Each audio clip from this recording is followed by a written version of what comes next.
Metal has one of the most loyal fan bases in all of music. Decades later, fans still pack arenas to see bands that peaked in the 80s and 90s. But if you look at playlists, forums, and Spotify stats, something becomes very clear very fast. Most metal fans aren't listening to new bands. So why is that? Why is it that when hip hop and pop constantly evolve, in those genres, songs that came out a couple years ago are old news to them? Metal seems to be stuck in the past for a huge chunk of its fan base. Why?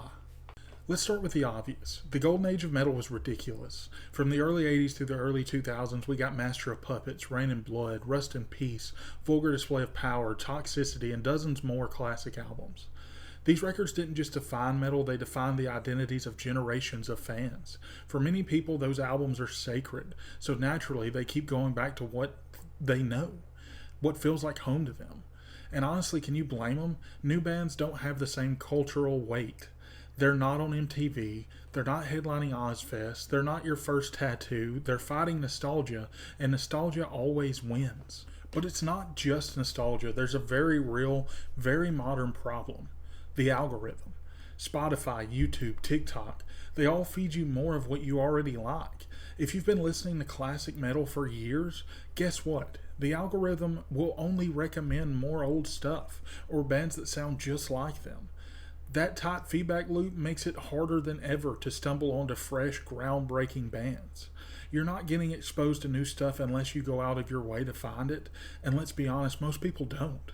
Another issue, there's too much music. Thanks to home recording tech and streaming, anyone can release music now, just like anybody can have a YouTube channel like me.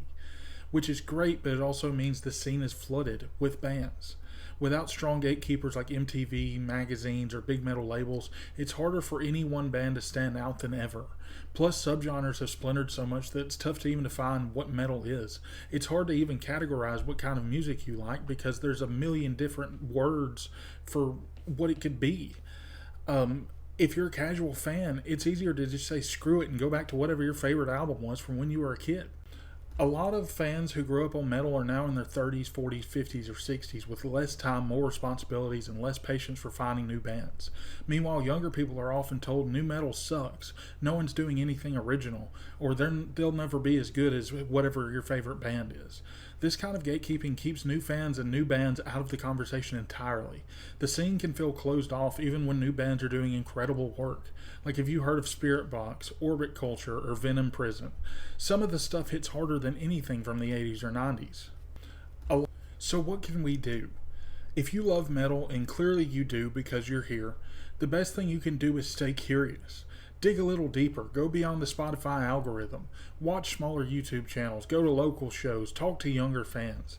Classic metal will always matter, but if we want the genre to stay alive, not just be preserved like a museum, we have to support what's coming next. Because I promise, there's still fire in the underground scene. You've got to be willing to look for it though.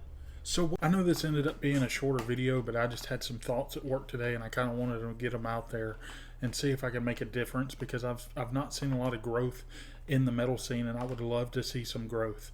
I'd also love to know some bands that are newer bands that you love that I could check out. And maybe we can start a discussion in the comments and get some popularity behind some of these newer bands. I would love for that to happen. Thank you so much for watching again. Like and subscribe if you enjoyed, and please come back and see me on my next video. Thanks. Bye.